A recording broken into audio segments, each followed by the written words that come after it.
চোখের পলকে কিভাবে যে আমার বড় মেয়েটা এত বড় হয়ে গিয়েছে বোঝাই যায় না। আর এখন বলি দিনগুলো মানে এতটাই চোখের পলকে চলে যাচ্ছে। এই সেদিন মনে হলো যে রোজার ঈদ কাটিয়েছি, অলরেডি আবার রোজা চলেও আসলো। তো যাই হোক, আজকে হচ্ছে আমার বড় মেয়ের জন্মদিন। যদিও আমরা কেক মানে বানাই ঠিকই ঘরোয়াভাবে, কিন্তু কোনো উদযাপন করি না মোমবাতি দিয়ে কিংবা আনুষ্ঠানিকভাবে বেলুন টেলুন ফুটিয়ে টুটিয়ে, মানে করি না আর কি, ভালো লাগে না। তো যাই হোক, যেহেতু কেক বানাতে পারি নিজে, তাই নিজেই ঘরোয়াভাবে একটা চকলেট কেক বানিয়ে দিচ্ছি বাচ্চাকে। তো এখন রাত 10:30 বাজে, হঠাৎ করে মানে বাচ্চার বায়না যে কেক বানাতে হবে। তো কেকটা বানিয়ে আর কি আমি রেখে দিলাম ফ্রিজে পরের দিন। তো কি করা যায় কি করা যায়, ওই যে বললাম সেরকমভাবে কিছুই করব না, ঘরোয়াভাবে। তো এখানে ফ্রাইড রাইস চিন্তা করলাম করব, তো দেখলাম না ফ্রাইড রাইস খাবে না, তারা তেহারি খাবে আর চিকেন খাবে ঝাল করে।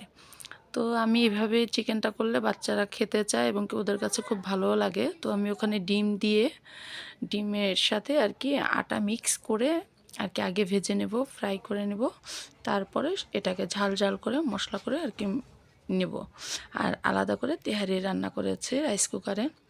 তো এখানে আমি ইন্ডাকশনে করাতে যে দেখি যে লেট হয়ে যাবে, আর ইন্ডাকশনে হচ্ছেও না। তো এরপর আমি বাহিরে একটা ছোটোখাটো চুলা, যাই হোক, তো বাহিরে যাই, তারপর আমি বাহিরের চুলাটাকে ধরাই, তো বাহিরেই রান্না করি। এই যে ইন্ডাকশন আমার ভালো লাগছে না, মানে এটা পুরো হিটে ভাজলে মানে ভালো হয় এবং কি ভালো দেখায়ও। তো যাই হোক, তো কালকে যে কেকটা আমি করে রেখেছি সেটা আবার তার বাবা এসে ডিউটি শেষ করে এসে আর কি সেই করছে।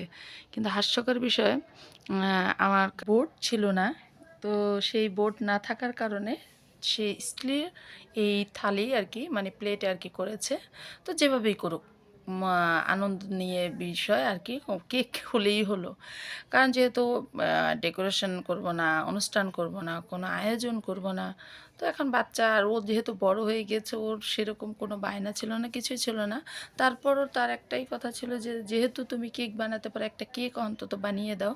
তো আমি চিন্তা করলাম যেহেতু কেকই বানাবো, তো তার সাথে একটু হালকা পাতলা একটু রান্নাও করি। তো এখানে কেকটা ওর বাবা এইভাবে ডেকোরেশন করছে। আর আমি ঠিক পরবর্তীতে অবশ্যই ডেকোরেশনটা দেখি আমি দেখলে হয়তো আর একটা ছোট কোনো প্লেটে হোক, যাই হোক, একটা ট্রেতে হোক বসিয়ে দিতাম। তো আমি যেহেতু রান্না করছি, এই ফাঁকে ঠিক দুপুর টাইমে উনি ডিউটি শেষ করে এসে আর কি কেকটা ডেকোরেশন করছে। আর কেকটা যেহেতু এখন কাটবো না, কেকটা সন্ধ্যার নাস্তার জন্যই রেখে দেবো, এখন দুপুর টাইম। আর আমি এই সাইডে রান্না করছি, পরবর্তীতে এসে দেখি যে কেকটা এরকম করেছে, তবে আমার ভালোও লেগেছে। আর একদিকে মজার বিষয় যে আমার কাজটা অনেকখানি এগিয়ে দিয়েছে। তো যাই হোক, উনি যতটুকু করেছে খুবই সুন্দর হয়েছে, ভালো লেগেছে। আর ওই যে বললাম, আমার কাজটা অনেকখানি মানে এগিয়ে দিয়েছে। তো যাই হোক, কেক ডেকোরেশন করছে, পাশে আমি রান্না করছি। আর বাচ্চারা তো যে যার যার মতো ব্যস্ত। আর ওই যে বললাম ইন্ডাকশনে হচ্ছে না দেখেই আমি বাহিরে পরে এক পর্যায়ে মাটির চুলায় আমি রান্না করি।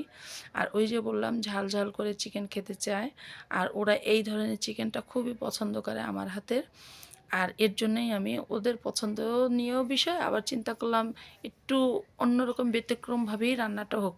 প্রায় সময় তো আমরা মুরগি পোলাও রান্না করি, এটা না হয় একটু অন্যরকমই হোক। আর ওরা একটু ঝাল ঝালই পছন্দ করে। তো যাই হোক, আর ব্রয়লার মুরগি সাধারণত একটু ঝাল ঝালই করতে হয়। তো এই রাইস কুকারে এই যে বললাম তেহারি পাক করেছি, আর ওখানে ঝাল চিকেনটা আর কি নিয়েছি। আর এই যে বললাম আমাদের ফ্যামিলিতে যা করি এই টুকটাক করেই করি। আর যেহেতু সেরকমভাবে কিছুই করব না ঘরোয়াভাবে, তো বা আশেপাশের কাউকেও বলিনি, এবং কি ভাই বোন তাদের কাউকেই বলিনি। মানে হঠাৎ করেই প্রোগ্রাম, হঠাৎ করেই সব কিছু। তো এই তো আমার হাজব্যান্ডই খাবার দিচ্ছে বাচ্চাদের, যেহেতু বললাম দুপুর হয়ে গিয়েছে অনেক।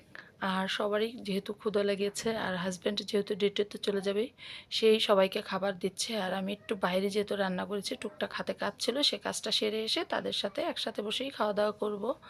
তো যাই হোক, অল্পের ভিতরে ছোটোখাটোর ভিতরে জন্মদিন বলেন, বার্থডে বলেন, মজা বলেন, বিনোদন বলেন, সব কিছুই করলাম। তো আমার কাছে বেশ ভালো লেগেছে। আর আমার মেয়ের খুশি, মানে সে অনেকটাই খুশি হয়েছে। আর বাচ্চাদের খুশি আনন্দেই মা বাবাদের খুশি আনন্দ। তো যাই হোক, দিনটা ভালোই গেল, সব কিছু ভালোভাবেই করতে পারলাম। তো সবাই কি আর বলবো, ভালো থাকবেন, সুস্থ থাকবেন, আর লাইক কমেন্ট শেয়ার করে সাবস্ক্রাইব করে পাশে থাকবেন। আজকের মতো এই পর্যন্তই। আল্লাহ হাফেজ।